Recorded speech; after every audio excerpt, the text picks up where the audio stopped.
What up mga solid subscribers, no? So ngayon guys, ang papanoorin po natin itong vlog po ito ng SB19. No? Ito po yung sa Mega Ball, no? Okay? So ayoko na patagalin pa, no? So without further ado, let's all watch this one. No? Let's go.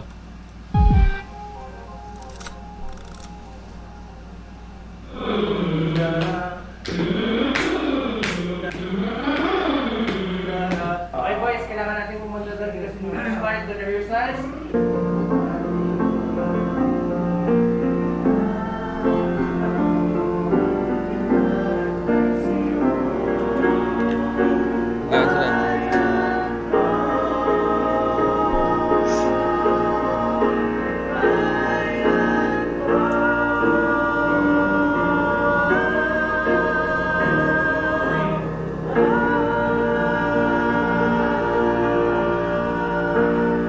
Si Ken talaga yung pinaka-base nila, no? Kailan ka mamulat? Totoo'y nakikita na umipikit ka pa.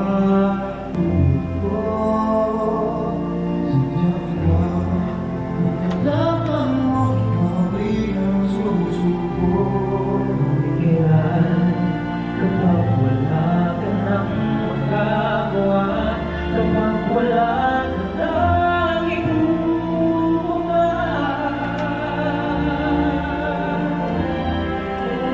Ayan ko kailan kita niyo, kailan ikaw dugong inanay siyo. O bayan ko, oras ay malapit nang maubos. Pauna o paundayan ko.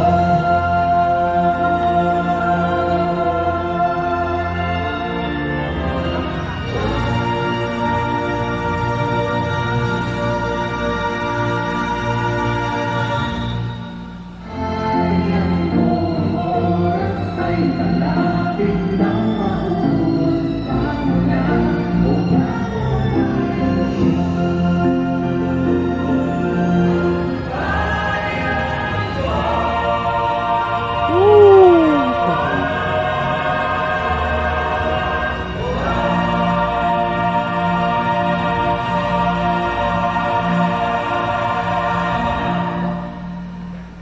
Maraming salamat sa pagdalo. Muli, ito ang Mega Ball 2024. Magandang gabi. Ipa-perform namin for the Mega Ball ay ubayan ko. Nakakakaba na performance kasi we don't usually sing songs na ganito. So lalo may kasama pa kaming choir. Kakaiba to for us and with the help of Coach Brennan, syempre. And although busy yung schedule, talagang naglaan kami ng time to rehearse this one. So boys, keep your mics closer sa bibig. Kasi sayang, lalo na sa'yo, sayang yung bugang mo. Okay Just lang keep po it there. yan. Okay yun, okay yun, okay yun. It adds to the drama and the story of the song.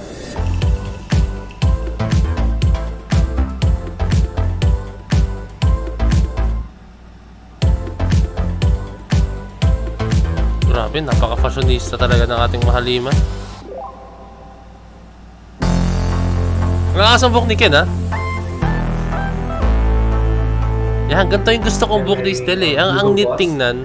We partner with them, and right now nagkakaroon kami ng photoshoot outside wearing itong wonderful collection of Hugo Boss. And for the performance namin mamaya, nakipag-partner sa amin si Sir Jorel Espina, and nakikita niyo mamaya kung gaano kaganda yung mga creations niya. Pasok na siya sa concept ng event, and of course today we are celebrating the Independence Day of the Philippines, so tamang-tama siya for the performance namin later na mapapanood niyo. Daming piercing ni Stella sa tenga, no? I'm really honored. Siyempre, part kami ng Mega. And Mega is a women's magazine. So, kami yung one of the first men na naging parte ng Mega.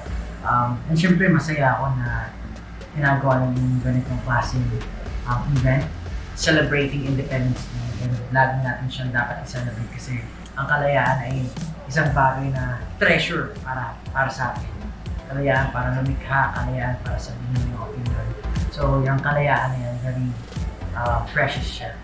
And I'm really honored, pleasure, and masaya na nandito ako ngayon.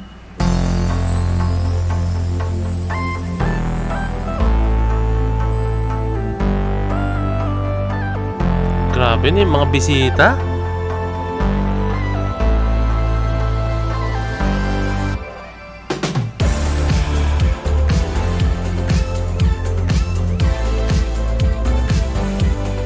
Parang nakaka-culture shock yan, no? Pupunta ka sa isang event na ganyan.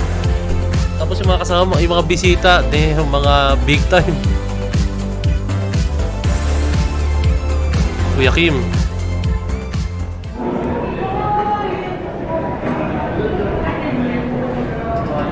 Performance time!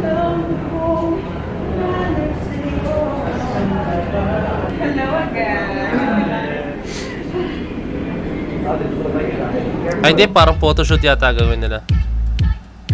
Baka nga sambok ni Josh, oh. May parang pag ganun. Pa-curly. Yeah! Yeah! Play with the props. Get prop guys. Get some Betamax. Legit ba tayo? Hindi naman. Legit ba to? Hindi ba to totoo? Sinigurado pa ni Ken eh. Siyempre kasi hawakan nga niya eh.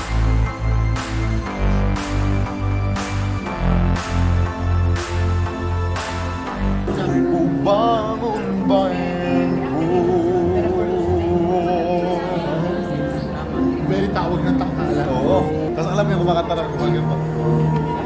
Wag.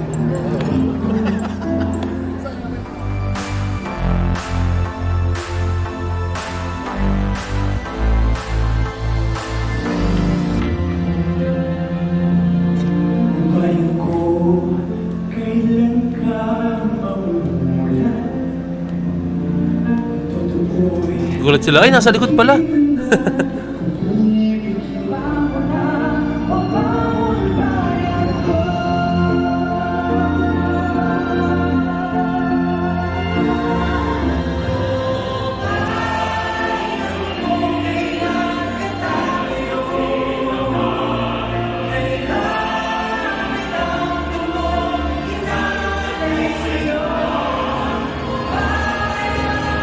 Nakakatuwa naman, talagang tumayo talaga lahat ng tao. No? Siyempre, pagpupugay po sa ating bansa talaga.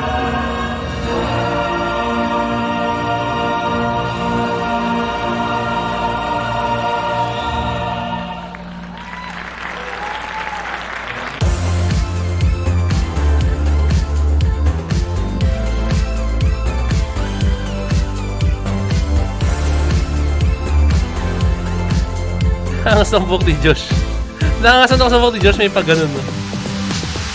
So, ayan na po siya, yung vlog po na SB19 sa Mega Ball, no? So, ayun, nakakatuwa lang, guys, kasi syempre, alam niyo na ang ating Mahalima is na-invite po sa mga ganitong klaseng event, no? Actually, hindi siya ganun basta-basta talaga pag umatin ka sa mga ganitong event, kasi nakita niyo naman, guys, yung mga tao, yung mga bisita, talagang mga big time po talaga, guys. Like, yung dating diga nila, yung tipong, lahat sa kanila is hindi nanggagaling sa mga small time na business or what, mga company or what, no? Talagang halos lahat sa nakita ko. Ewan ko lang, guys, ha?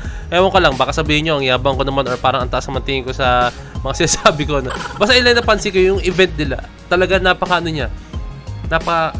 Parang hindi ko alam kung paano sabihin eh. Basta parang kumbaga, ano siya, kung parang level 10 yung datingan, napaka-classy po talaga, no? Kaya kahit ako siguro pag nasama ako sa ganun, parang mga culture shock ako kasi mga taong kasama mo dun is mga talagang hindi ko ganun ka level, kaya sobrang tataas sa mga tao doon. Pero syempre ating Mahalima, naimbitahan sila ron and talagang mataas na rin po talaga ang narating ng ating Mahalima, no? Kaya sobrang kabilang sila ron, no, sa ganung klase mga event, no? So syempre alam niyo yan, Mahalima international, mga pang international yan, no? Pinagmamalaki natin, no? Let's go. So yun lang, guys, no?